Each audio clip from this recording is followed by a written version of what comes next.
4th step को मैं health restoration project कहता हूँ।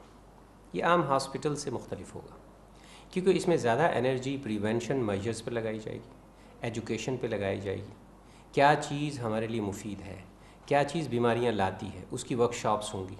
इसके लिए ज़रूरी है कि कम से कम एक इलाके में 1000 एक्टिव मेंबर हों, और 1000 एक्टिव मेंबर्स का मतलब ये कि उनमें से हर फर्द कम से कम 20 मिनट रोज़ाना मशक कर रहा हो पॉजिटिव सोचने की, अपने रवैयों और अपनी आदतों में जानबूझकर कॉन्शियसली तब्दीली लाने की कम से कम कोशिश कर रहा हो, और मुसलसल लोगों की तलाश में हो जो पॉजिटिव थिंकर्स बन सकते हैं। तो इस सूरत में इस हॉस्पिटल को चलाना बड़ा आसान हो जाएगा। अब इसके लिए जो सचमुच लोग बीमार हैं कम्युनिटी में और हमारे पॉजिटिव थिंकर्स के इलाके में, उनके लिए बेहतरीन फैसिलिटी अवेलेबल होगी, सर्जरी की भी और मेडिसिन भी उन्हें अवेलेबल होगी। और उसके लिए हम कोशिश करेंगे कि ओवरसीज़ से हमारे जो कंसल्टेंट्स हैं और फिजिशियंस हैं और एक्सपर्ट्स हैं उनको लाया जाए। ओवरसीज़ डॉक्टर्स इस बात के लिए तड़पते हैं कि किसी तरह जाकर मुल्क में लोगों की खिदमत करें, और आमतौर पर वो महीने के लिए छुट्टियों के लिए इधर आते भी हैं। वो इस बात को बहुत पसंद करेंगे कि एक हफ़्ता कम से कम वो इस खिदमत में गुजार दें, लेकिन उसके लिए हमें उनके लिए सेटअप बनाना होगा, उसके लिए हमें उनको सारी फैसिलिटीज़ प्रोवाइड करनी होगी।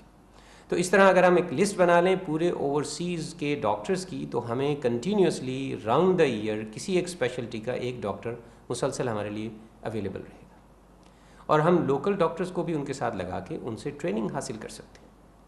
तो इस तरह हमारे डॉक्टर्स को बाहर के धक्के नहीं खाने पड़ेंगे इस मॉडर्न एजुकेशन को हासिल करने के लिए। असल बात सर्टिफिकेट नहीं है, असल बात एजुकेशन और एक्सपर्टीज़ है, और वो हासिल कर सकते हैं। तो इस तरह हमारे पॉजिटिव थिंकर्स क्लब के मेंबर्स को जहाँ प्रिवेंशन के तरीके आ जाएंगे, वहाँ बेहतरीन मेडिसिन भी अवेलेबल हो जाएगी। इन हेल्थ रेस्टोरेशन प्रोजेक्ट्स में ऑल्टरनेटिव मेडिसिन की भी गुंजाइश होगी। हुकामा को, होम्योपैथिक डॉक्टर्स को और दूसरे जो ऑल्टरनेटिव मेडिसिन के तरीके दुनिया में राइज हैं, उन पर रिसर्च की जा रही होगी। लेकिन जी हमारा असल मकसद लोगों को हेल्थ पहुंचाना है, उनकी हेल्थ को रिस्टोर करना है। जैसे आज के डॉक्टर को जो इतनी डिग्रियों के बाद ये पता नहीं होता उसको कि हेल्थ क्या है, उसको ये तो बड़ा डिटेल में पता होता है कि डिज़ीज़ क्या है, और उसको उसके ट्रीटमेंट करने के सिर्फ 2 ही तरीके आते होते हैं। एक उसके हाथ में स्कैल्पल और दूसरा उसके हाथ में टैबलेट्स या इंजेक्शन। इसी से वो हर चीज़ का इलाज करता है।